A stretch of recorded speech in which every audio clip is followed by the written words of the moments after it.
राधे राधे दोस्तों, आइए निर्जला एकादशी व्रत की कथा शुरू करते हैं।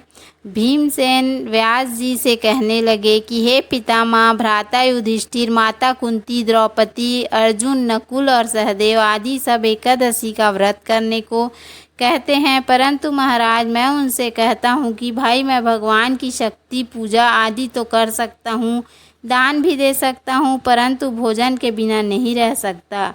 इस पर व्यास जी कहने लगे कि हे भीमसेन, तुम यदि नरक को बुरा और स्वर्ग को अच्छा समझते हो तो प्रति मास की दोनों एकादशियों को अन्न मत खाया करो।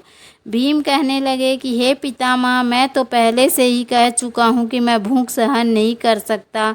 यदि वर्ष भर में कोई एक ही व्रत हो तो मैं वह रख सकता हूँ, क्योंकि वह मेरे पेट में वृक्क नाम वाली अग्नि है, सो मैं भोजन किए बिना नहीं रह सकता।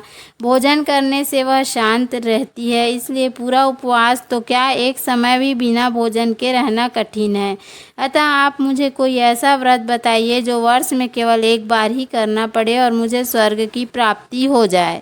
श्री व्यास जी कहने लगे कि हे पुत्र, बड़े बड़े ऋषियों ने बहुत शास्त्र आदि बनाए हैं, जिनसे बिना धन के थोड़े परिश्रम से ही स्वर्ग की प्राप्ति हो सकती है। इसी प्रकार शास्त्रों में दोनों पक्षों की एकादशी का व्रत मुक्ति के लिए रखा जाता है। व्यास जी के वचन सुनकर भीमसेन नरक में जाने के नाम से भयभीत हो गए और कांपकर कहने लगे कि अब क्या करूं, मास में 2 व्रत तो मैं कर नहीं सकता, हाँ वर्ष में 1 व्रत करने का प्रयत्न अवश्य करूँगा।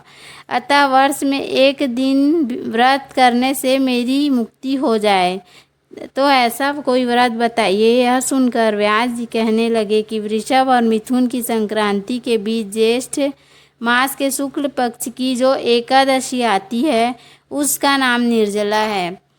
तुम उस एकादशी का व्रत करो। इस एकादशी के व्रत से स्नान और आचमन के सिवा जल वर्जित है। आचमन में 6 मासे से अधिक जल नहीं होना चाहिए, अन्यथा वह मद्यपान के सदृश हो जाता है। इस दिन भोजन नहीं करना चाहिए, क्योंकि भोजन करने से व्रत नष्ट हो जाता है।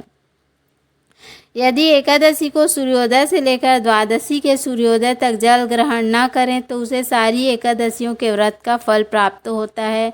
द्वादशी को सूर्योदय से पहले उठकर स्नान आदि करके ब्राह्मणों को दान आदि देना चाहिए। इसके पश्चात भूखे और सत्पात्र ब्राह्मण को भोजन कराकर फिर आप भोजन कर लेना। इसका फल पूरे वर्ष की संपूर्ण एकादशियों के बराबर होता है। व्यास जी कहने लगे कि हे भीमसेन, यह मुझको स्वयं भगवान ने बताया है। इस एकादशी का पुण्य समस्त तीर्थों और दानों से अधिक है। केवल एक दिन मनुष्य निर्जला रहने से पापों से मुक्त हो जाता है।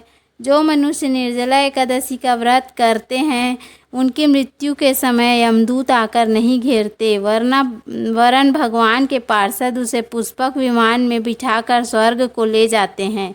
अतः संसार में सबसे श्रेष्ठ निर्जला एकादशी का व्रत है, इसलिए यत्न के साथ इस व्रत को करना चाहिए।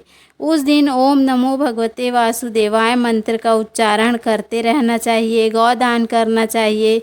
इस प्रकार व्यास जी की आज्ञा अनुसार भीमसेन ने इस व्रत को किया, इसलिए इस एकादशी को भीमसेनी या पांडव एकादशी भी कहते हैं। निर्जला व्रत करने से पूर्व भगवान से प्रार्थना करें कि हे भगवान, आज मैं निर्जला व्रत करता हूँ, दूसरे दिन भोजन करूँगा। मैं इस व्रत को श्रद्धापूर्वक करूँगा, अतः आपकी कृपा से मेरे सब पाप नष्ट हो जाएं। इस दिन जल से भरा हुआ एक घड़ा वस्त्र से ढककर स्वर्ण सहित दान करना चाहिए। जो मनुष्य इस व्रत को करते हैं उनको करोड़ पल सोने के दान का फल मिलता है, और जो इस दिन यज्ञ आदि करते हैं उनका फल तो वर्णन ही नहीं किया जा सकता। इस एकादशी के व्रत से मनुष्य विष्णु लोक को प्राप्त होता है। जो मनुष्य इस दिन अन्न खाते हैं वे चांडाल के समान हैं, वे अंत में नरक में जाते हैं। जिसने निर्जला एकादशी का व्रत किया है वह चाहे ब्रह्म हत्या हो, मद्यपान करता हो, चोरी की हो या गुरु के साथ द्वेष किया हो, मगर इस व्रत के प्रभाव से स्वर्ग को जाता है। हे कुंती पुत्र, जो पुरुष या स्त्री श्रद्धापूर्वक इस व्रत को करते हैं उन्हें अग्रलिखित कर्म को करने चाहिए। प्रथम भगवान का पूजन, फिर गौदान, ब्राह्मणों को मिष्ठान व दक्षिणा देनी चाहिए तथा जल से भरे कलश का दान अवश्य करना चाहिए। निर्जला के दिन अन्न, वस्त्र, जूती आदि का दान भी करना चाहिए। जो मनुष्य भक्ति पूर्वक इस कथा को पढ़ता या सुनता है उन्हें निश्चय ही स्वर्ग की प्राप्ति होती है। बोलो श्री हरि विष्णु भगवान की जय। बोलो लक्ष्मी माता की जय। बोलो एकादशी माता की जय। तो उम्मीद है आपको हमारा वीडियो पसंद आया होगा। यदि वीडियो पसंद आया तो वीडियो को लाइक, शेयर और सब्सक्राइब